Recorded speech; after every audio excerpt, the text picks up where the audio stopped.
We have an awesome guest today. You know how we feel about entrepreneurship, and this guy is the entrepreneur. Yes. So he's been recognized as Businessman of the Year and has received a National Leadership Award from the National Congressional Committee. He's received Certificate of Achievement upon completion of an agent. That's the devil. Intern Learning Path course through State Farm, Farm Bureau Financial Services. He is known to have a contagious passion for excellence, a talent for resourceful business solutions, and a capacity for motivational leadership. We're talking about Mr. Shawn T Brown. Shawn, welcome. Cross that T. Cross that Thank T. you so much. Cross that T. Absolutely. Thank you so much, ladies, for having me this morning. Hey, well, why don't you share anything else? I don't know if you could share much more, but right. Just we got you going. Yes. I think that's a wonderful intro. Thank you so much. And as exciting as that is, really, the purpose today is really to give back, right? Because I wouldn't have achieved all that I have achieved thus far without being a person who is willing to always give, right? My motto I live by is the more you give, the more you receive. And so as exciting as it is to hear someone say those things about you, today I want it to be all about the listeners, right? I want to make sure that the story that I'm going to share with them today, they may have heard so many times before, but maybe the way I say it, it's that day that makes that light switch come on, right? Where they say, you know what, listen, I get it, and I understand that now is my time. Yes, good stuff. So just tell us how you got started. Like, you've been the entrepreneur from the time you were born. I would say that, but most of us, we were taught to get a job. How did you go a different route? Being the youngest of six, growing up in Kansas City, Kansas, listen, I learned from the first five, right? I learned what to do and I learned what not to do. And so I really took all of those lessons from my brothers and sisters and really focused on the things that are positive, right? The things that got a different reaction from the things that are negative. And early on in my life, playing a game of basketball, growing up, I knew I never wanted the game of basketball to define who I am as a person. And I always had that tug in my life to be an entrepreneur, to own my own companies and organizations. But just like everyone else, right, we have to start, and we start with a job. And there's nothing wrong with that starting as a job. But I think for a lot of people, there comes that fork in the road. And that fork in the road is this. You have to pick a path. Either you're going to go on the path of a career as an employee, or you're going to pick the path and go in as an entrepreneur, right? And when you have one foot in and one foot out, I'll call that a wantrepreneur, right? And that's okay wanting to do it, but it has to come to a point where you have to make that final decision and cross over and be all in. You can't be successful being half in and half out in anything that you're going to do in life. I agree with that. And realizing that everybody's not an entrepreneur. Absolutely. And but if that's your goal, or if that's your dream, if that's your heart's desire, you're saying you need to be all in. You have to be all in. And understand this, I can't do this alone, right? I need to have a team. So I have people that are on my team that are not really people that want to be the entrepreneur, but listen, they are so valuable to me, and I respect them, and I need them, and I just truly appreciate everything that they bring to the team. So it's impossible for me to do it without my team. That's so good. And I know for me as a mom, I have at least two entrepreneurial spirits in my house, my children, but being taught that you work and go work hard and you can get everything that you want based on that. It's been hard for me as a parent to try to watch them try to do their thing because that's the only other way I can explain it, to do their thing the way that they feel inspired to do it. Yes. It's hard for me to do that when I want to see them earning an income. Absolutely. Absolutely. And I think it's a difference too, because I get it. It's one thing I think that generation is just different. That's my personal opinion, that they're different, because and I totally get the whole entrepreneur spirit and not wanting that ceiling and not wanting to work a 9 to 5. I get it and I applaud it. But then there's the other side of where's the true hustle? Yeah. Where's that true determination and where's that true grind to get out there and for real get it? Yeah. And make it happen. Yes. Absolutely. Yeah. Absolutely. Can I piggyback off of that real quick? Listen, I just want to share a story, and it kind of answers a lot of those questions that I'm sure a lot of people out there currently may be in the midst of a storm, and they're dealing with exactly what I'm going to share with them today. And this can potentially help them understand that there is light on the other side of that storm. And so when I had the opportunity, I was in the mortgage industry and working for a company, right? It was a JOB, for stands for me, just over broke, right? And I'm not knocking people that work, but just over broke, meaning that they pay you enough, but you have to be back to work the next week or the week after that, right? I love to ask my clients, how long can you go on vacation before you have to get back to work, right? And whatever that is, that's just over broke, right? You can't go on vacation for as long as you want to go on vacation because you don't have the additional income streams or a company or corporation that you're running and you have other people working for you. But let me get back to my point. So literally, I had this pull on my life, my entire life. And I met a gentleman walking outside of a closing. I had a closing and I was so excited to have a closing when I worked for this mortgage company. And I met a gentleman and I had knew of him and his family. And he says, "Hey, what are you doing here, Shawn?" I said, "Listen, I just had a closing. I'm super excited. We call it clear to close, CTCs in the mortgage industry at that time." And he says, "You know what? I'm a contractor. I do some things. Maybe we'll connect one day and I'll be able to utilize you to help my clients refinance their homes. Then that way I can do my remodeling and everything that I need to do with it." And I was like, super excited. That's great. But I just went about my day. 2 weeks later, this gentleman calls me on my cell phone and he says, "Shawn, have you ever considered owning your own company?" And I'm like, wow, absolutely. Absolutely. I've considered owning my own company and I know I can do it.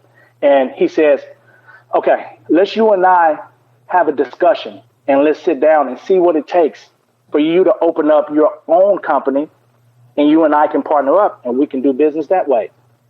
Listen, I was so excited, but from some previous mistakes I made in college, and this is in my early 20s, I was already in Chapter 13 bankruptcy.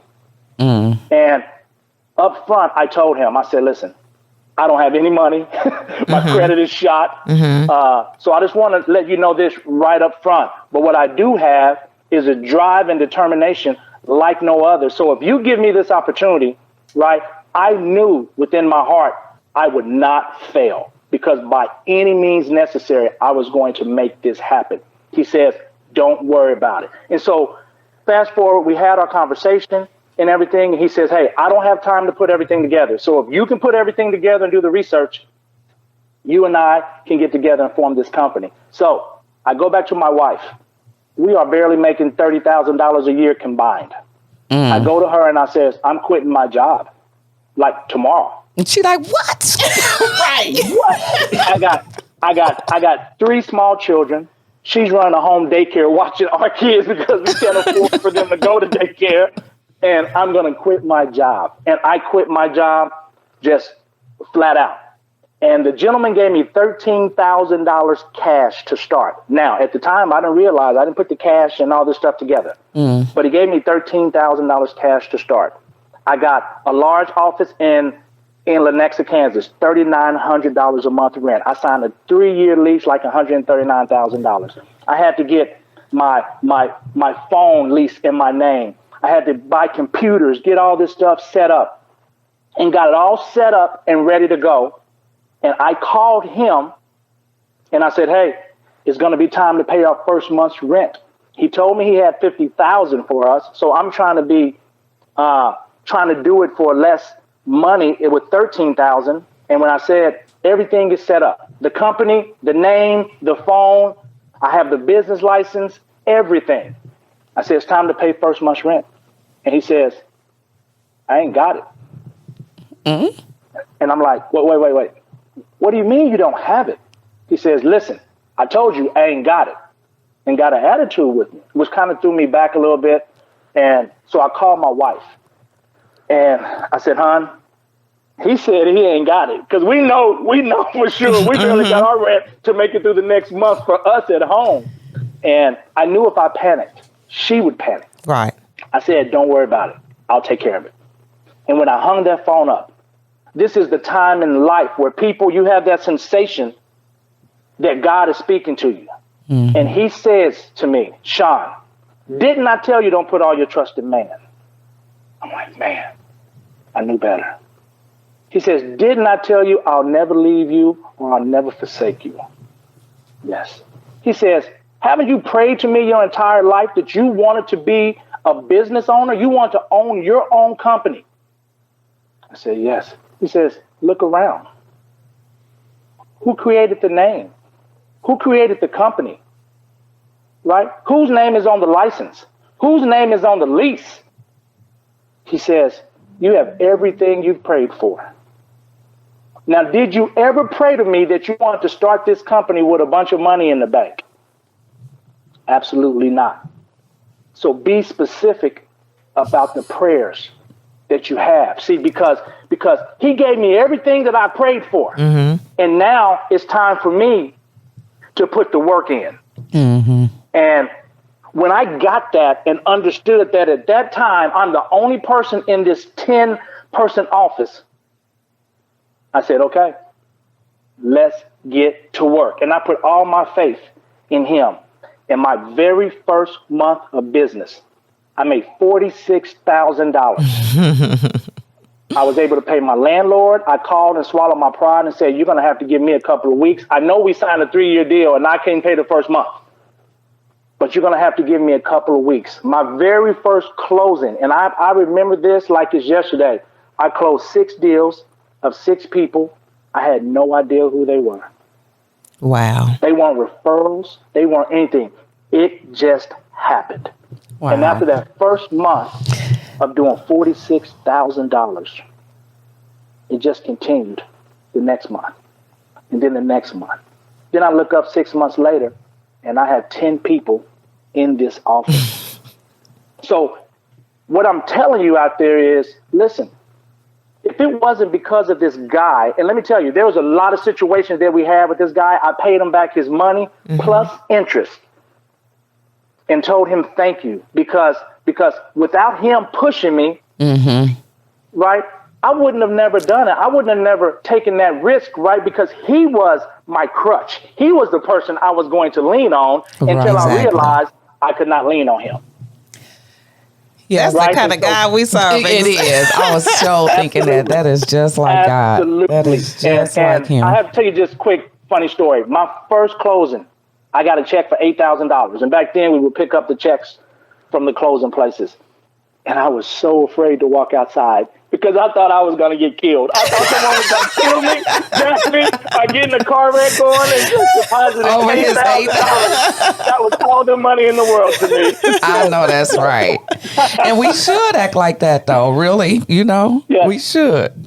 Yeah. That is hilarious. That's amazing. Yeah. So that was really, truly the beginning of it all. That's a wonderful testimony that needed to be shared, you know, to give hope. Absolutely.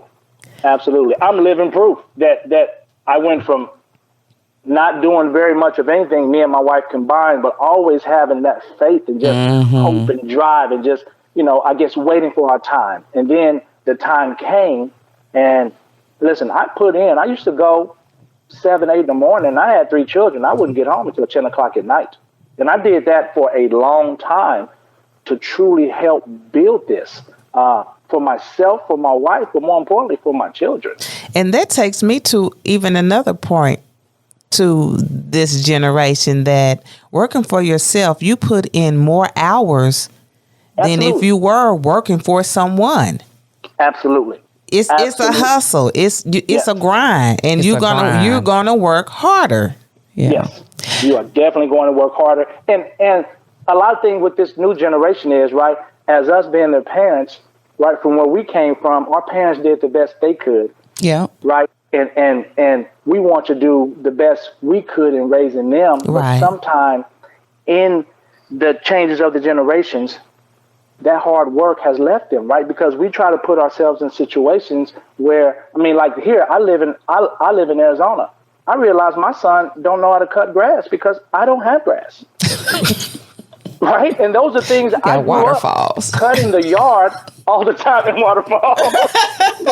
Yeah, waterfalls. Right. Right? And so there's other ways I had to be able to teach him, like my father taught me, right? Truly how to be that man, how to respect my wife, how to love my children, how to love my mom, how to love my family, and how to love my friends, right? But how to be a man and how to be hardworking and providing for them. And I had to figure out those ways to teach my son, who's part of this new generation. Yeah, just to piggyback on the time thing with how long it's a lot of work. So I heard somebody said that if you're tired of working 8 hours for somebody else, you might as well get ready to work 24 hours for yourself. Absolutely. And yeah. And it's like you're constantly on the grind, constantly thinking about the next move. And yes, like it's a lot of work. It's a lot of work. Listen, I was on vacation in Puerto Vallarta. I literally finished working last night about 10 o'clock. Came back, I get on it immediately. Like some of the flexibilities that I'm able to do, to do that at home. But still, I'm still sitting here working, planning my next week, right? Always getting prepared, always challenging myself. I am great at being uncomfortable, right? I don't ever want to get to a point where I was comfortable because previous decisions led me to bankruptcy, right? I had bankruptcy a second time in 2008 after having everything that you can imagine, everything that you want, all the material things that we all wish for, boats, cars, houses, all this stuff. Listen, I had it all, but I'm going to tell you guys this. I lost every single thing again in 2008. And I had to go back to work briefly. But in my previous story that I told you guys, one thing that I left out was this.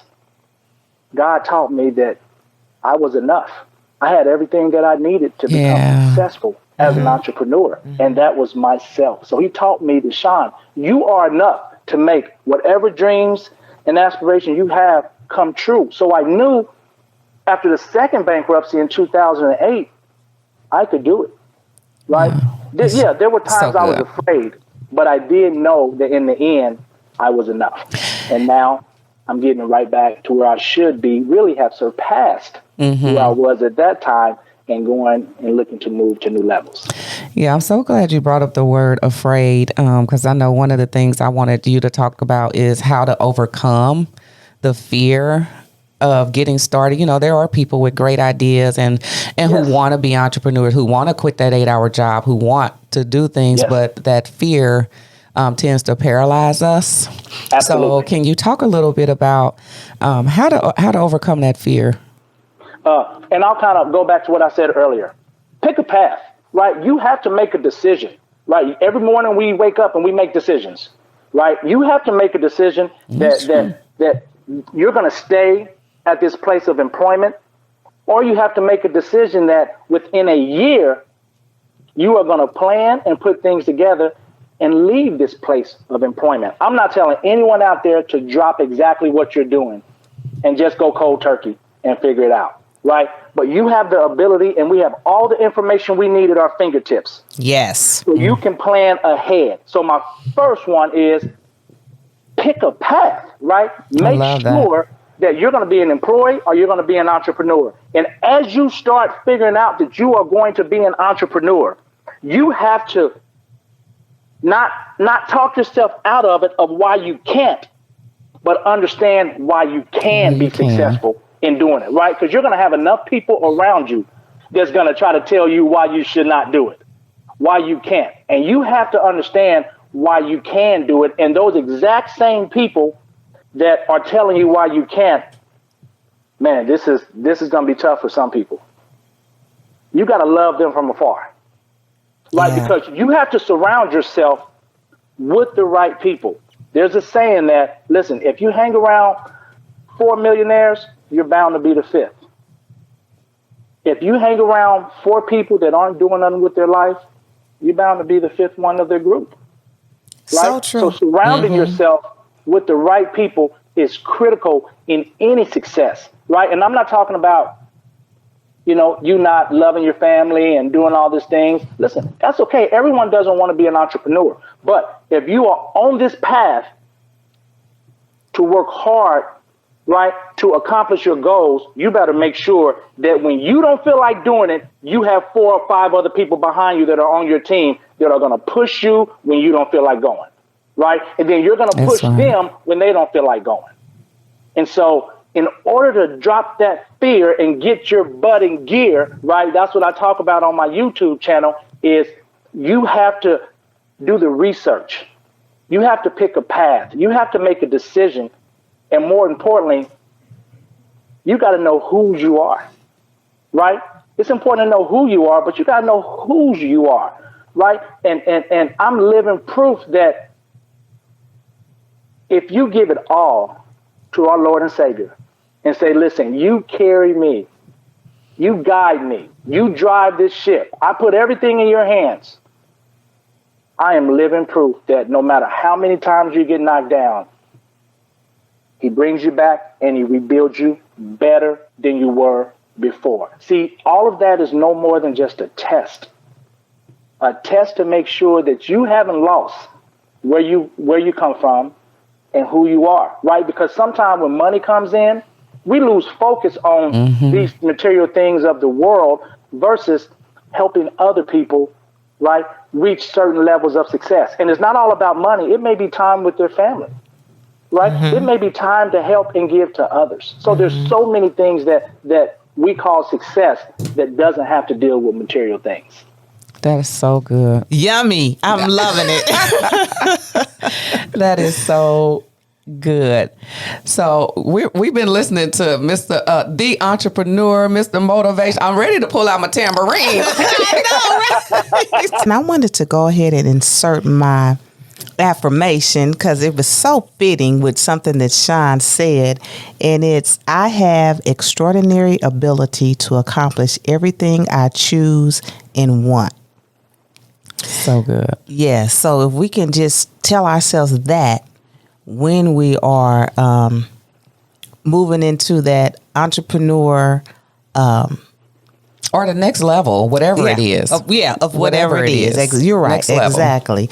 So, Shawn, if we can talk about changing habits, we've talked about the other things, but I know habits play a huge part in becoming.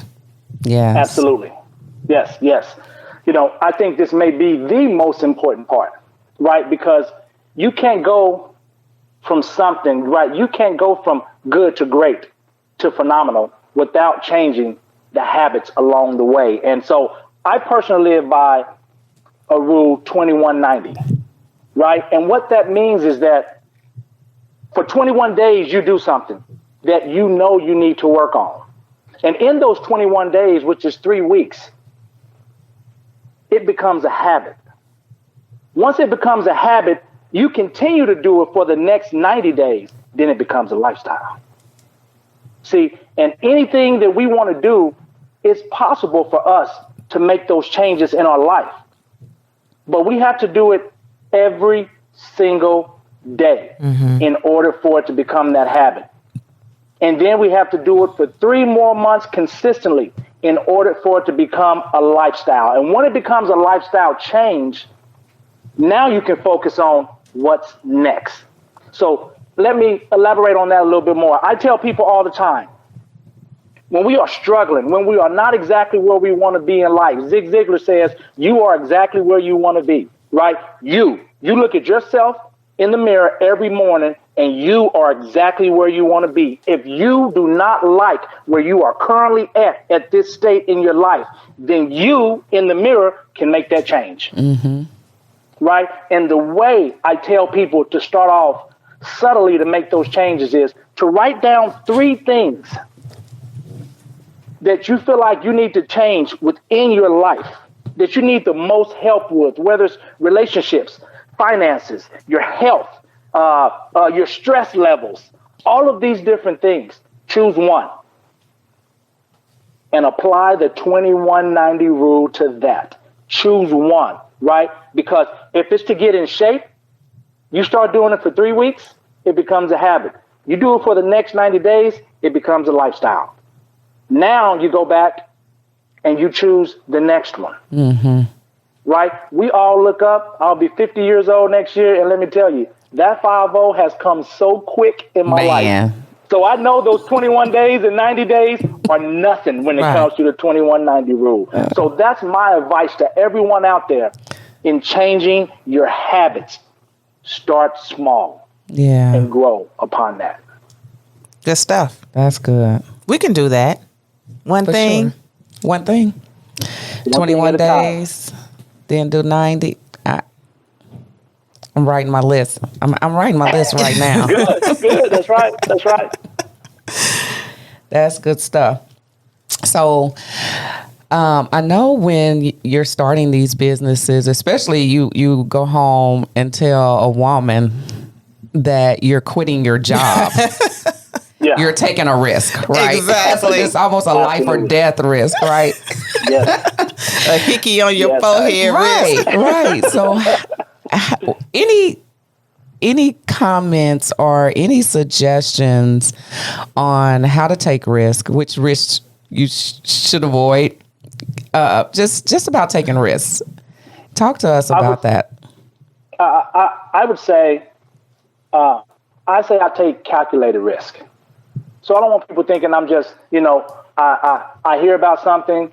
I'm going to do my research. Mm-hmm. I'm going to do my due diligence. I'm going to put in the time needed for me to be able to make this calculated risk. And also, right, having a network of people is truly important, right? And I tell people all the time, and my agents and my employees this, it may be the thing that leads you to the thing, right? And so you have to have this network of people that you can reach out to. And if they don't know the answer, they can connect you with someone else that can give you the answer, right? And so when I take these risks, I have sheets of paper. I have whiteboards up in my bedroom that I come out my bathroom and see all the time. So I'm always researching it. But when I get to a point and I have more people on the outside telling me I shouldn't do it, I know I need to take this risk, right? Because if everyone was doing it, if it was easy, everyone would be doing it. Sure. And they're not. So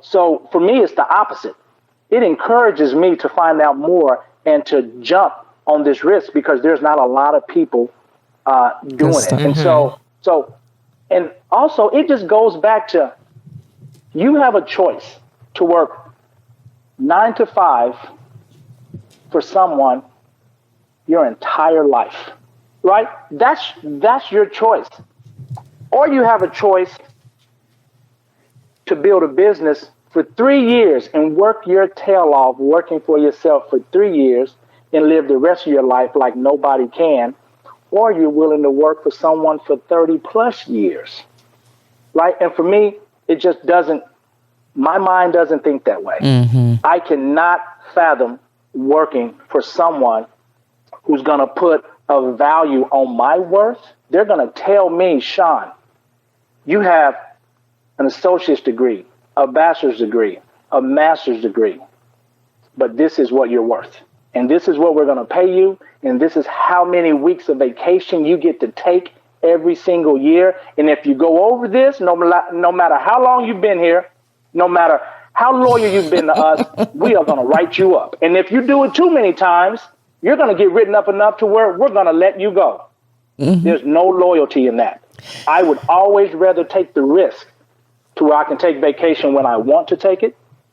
I can work as many hours as I choose to, right? It's the choices. I know we just said we're going to put the time in, right? 10, 15-hour days. But let me tell you, it's not the same when you're doing it for yourself versus doing it for someone else, right? And it's so important for us as a people to understand what our worth, what our value is. And we lose that because of what the world tells us we are supposed to do. We build countries. Tell you. Yes. Right? Period. Yes. We build countries. Yes. We build countries. And so there's always that glass ceiling that we are fighting to bust through. Let me give you an urgent announcement. You're never going to bust through it. Right. You are never going to bust through it. Every now and then you may see someone there at the top, CEO or something, of that nature. So, yeah, it is possible. But how much of your time and effort and your talents are you going to continue to give to someone else that will replace you at a drop of a hat? Man, the whole department. Right. Right? Yes. The whole division. The whole division. Yes. Yes. So when I look at it as a whole, I'm really not taking the risk. I look at the regular worker bees out there and says, you're the one taking the risk. I'm not taking the risk. Stuff. Right? I'm freeing myself. You're the one taking the risk. That's a whole different way to look at that. That is. That's good stuff right there. Because people look at 9 to 5s as security. It's job security.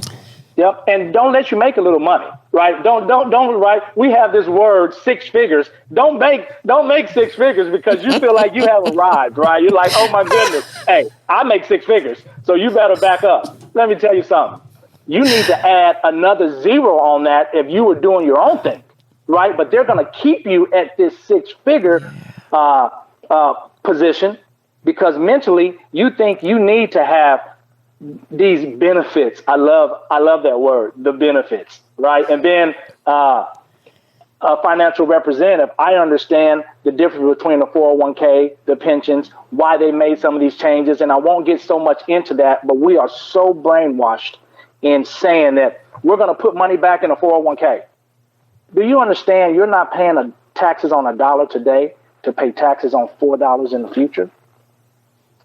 That makes no sense, you guys. Pay taxes today on $1, right? Because your whole 401k is going to be worth so much more in the future, and we don't know what the taxes are going to be applied to that. But yet, you do it every single month to get a pre-tax benefit on your check, and it's really all brainwashing. You might have to own your own company, run your own company. Invest in a SEP. Invest in a number of different things where you can put back more money and you are in full control. I agree with you. I totally agree with you. Yeah, you might have to come back in time and talk a little deeper on that. I would love that. Yeah. I would love that because we don't know what we don't know, right? We just kind of like sheep. We just follow the herd. And interesting because I worked for an investment company for 16 years, and I would say probably, and I'm guessing maybe 8 years ago, we had a financial person come in and say to us, invest in a Roth. Yeah. Don't put it in a traditional 401k. Put it in a Roth. Yep. Get that so you can pull it out tax free. Yes. It's more beneficial to you. Absolutely. And you know what? While we're on this, if you guys don't mind, I would like to just tell the listeners this as well. As you may hear as me talking about being an entrepreneur and all these things, I choose to do things that I have a passion for, right? I'm not doing it for the money. So the money comes. I believe if you do what's right, find out what you're passionate about. Find out what brings you joy in your life. Yeah. And once you make a commitment to that, everything else will follow. Yeah. Right? Understand how to turn that passion into profit. Yeah. Because it's there. I love a thing on Steve Harvey talks about, Marie Callender, how she started just making these pot pies at this place, right? And she was great at doing that. And this business was going out of business because of it. But the lady started selling her pies there. And it just saved this other this other company. Mm-hmm. If you are great at cooking chicken, cook chicken. Yeah. Right? If you are great as a barber, you just don't have to be a one-man show. Open up an entire barber school. Right? There's so many things that we are so talented, but we don't focus on that because this entire world is telling us you got to be an engineer, you got to be an accountant, you got to be a doctor, you got to be this. And I'm not knocking any of that because we need all of that in our world. We need all one place to go around. And I appreciate them doing what they do. But there's sometimes so many of us, we have a hidden talent that we only know we have and we don't share with the world. And that can become the business that they don't even know they have. That's so good. It's in you already. Like I said earlier, he taught me I'm enough, right? And everything that I have is within Shawn already. He already implanted every single thing that I need inside of me to be successful. So now it's up to me to be able to pull that out and share it with the world. Amen to that. So yummy. So delicious. Is yummy say delicioso. Very, very good. So any other stories you want to share? I mean, have you had any motivational speeches from drug dealers or anything?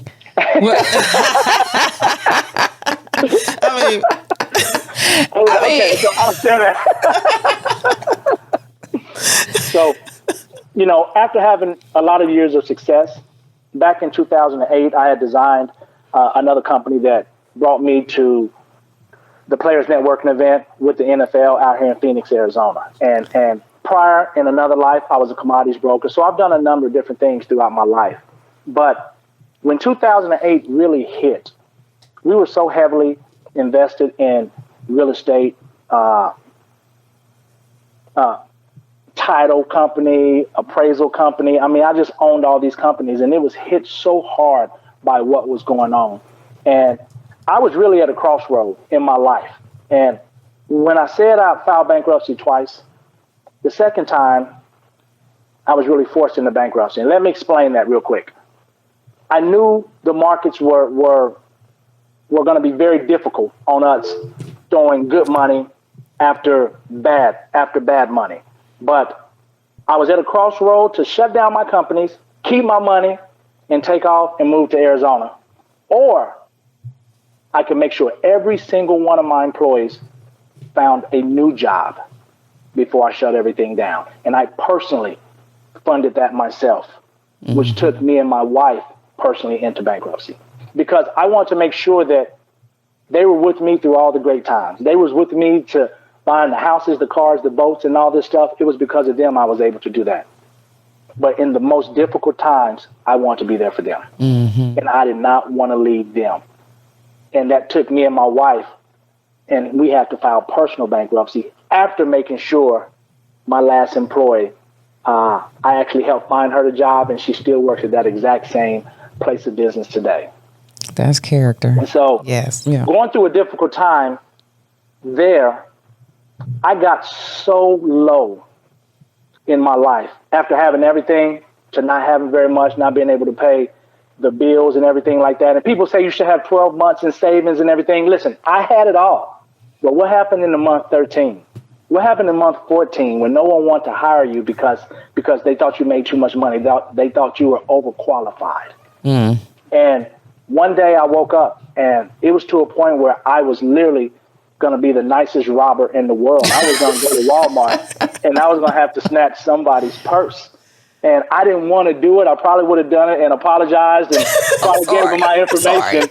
But I was really at that point in that stage in my life. And then I made a call, right? Listen, I'm from Kansas City, Kansas, right? We got friends all over the place. And so I made a call to a friend and I said, listen, I may need your help. And so I understand when people hit rock bottom, I'm like, I may have to sell some weed, some something, because I'm not sure how we are going to make it. And he calls me back on another phone. And when I realized I got a motivational speech from someone who sells drugs out there and told me, this is not the life you live. Mm-hmm. You need to continue to move forward in the path that you're doing, because you come over to this side of the world, they're going to eat you up, right? They're going to spit you out. This is not what you do, Shawn. And so it was so demoralizing and refreshing at the same time. Because when I hung up the phone, I was like, you mean I can't even sell drugs if I wanted to try to go out and sell drugs? They told me no, right? So everyone's telling me no. I couldn't even do that. And so I say that, and that's so much a true story. And I don't want people out there saying, oh, well, when things got tough, you went out there and you were going to look to start selling drugs. Listen, I'm telling you, I do understand, right? Mm-hmm. You have to be able to take care of your family and things like that. But to go back, that's never been a long-term plan. It should never be a long-term plan for anybody, guys. Right? But I do understand from where we come from that you have to do whatever you have to do to take care of your family. But in saying that, it was this person that really motivated me to get off of my butt and start having a woe is me moment, right? And get back to being the person that I know I am, being the father that I know I should be, being the husband I know I should be, and being the man I know I can be. But more importantly, being an entrepreneur. That's right. I know I am. And that's exactly what happened after those series of situations that I personally dealt with. Right? Listen, we're human. Yes. Depression set in. Right. I felt sorry for myself. You know, pity party, rock bottom. All of the above. Hit rock bottom. And so as soon as I made that decision, I started moving right back up, and it hasn't stopped today. So I love speaking to people who said, listen, I don't have anything. I've been there. I've come home with my light shut off. Listen, they came to pick up my cars in Arizona. I had a Lincoln Navigator. I had a Ford F-150. One Saturday morning, there's a big rig in front of my house. And I knew what it was for because I haven't been able to make the payments. And so I went outside and I said, sir, can I meet you up the street at the grocery store? Because I don't want my kids to see you taking the cars. He says, you know what? I trust you. And so then I got to go in the house to my wife and say, we have to drive the cars up the street to the grocery store, and we have to drop them off. And we drove up to the grocery store, put the keys under the mat, and we turned around and we walked home. And when I'm walking home, I looked at her and I told her, everything's going to be okay. Everything's going to be okay. I love your transparency. Yeah, that's some good stuff. Yes. It ain't all peaches and cream. Exactly. Right? I love your transparency. It ain't all bad. Absolutely. It's not all bad. And it will help someone. Mm-hmm. Yeah. And you just learn from it and become better. Yes. Time, right? Exactly. We fail our way to success. Fail your way to success. Our way to success. Over and over and over. Mm-hmm. Yes. You got people who are paralyzed and not doing anything because they're scared to fail. Yep. Not realizing or acknowledging that all the people that you see in the videos and that are making the millions, they have failed over and over again. And over again. And as long as you're learning from those experiences, that is what makes and that's what makes you and that's what makes you successful. Failing. That's right. Absolutely. And knowledgeable. So yeah. Well, I was just going to ask Shawn if he had any contact information that you wanted to share with listeners, and anything about your companies, whatever. What's popping? Okay. Well, listen, if anybody want to find me out there, I'm at Shawn T Brown on all social media platforms. That's SHAWN TBROWN. It's the only way to spell Shawn, right? It's not the SHUN, the SEAN. It's SHAWN T Brown. Listen, and And for me, I like to keep everything personable. It's so crazy when you can't reach someone, right? Or they have a gatekeeper. Listen, my personal cell number is 913-221-3111. You can give me a call, shoot me a text. If you have any questions, listen, if I don't have the answer, I would definitely try to help put you in the right hands of someone that can help you. And that's just really what it's all about. Now, I really don't want any calls for someone to call me and say, hey, can you loan me money? We ain't got money for that. None of that. It happens, but I can teach you and help guide you of how to go out there and get your own. There you go. That's what's up. Yes. Well, guys, you got something, T. That mouth, it was opening. What you got, girl? I was just going to go ahead and say, I guess that's it. We out. Oh, we got more to say. That's it. Have a great day. Thank you for listening to Girls Talk Money with Money T and Simply C. Catch us every Monday right here on YouTube at 8 a.m. Central Standard Time. You can also email us at letstalkmoney1969@gmail.com. And remember, as a man thinketh in his heart, so is he. Your money mindset matters.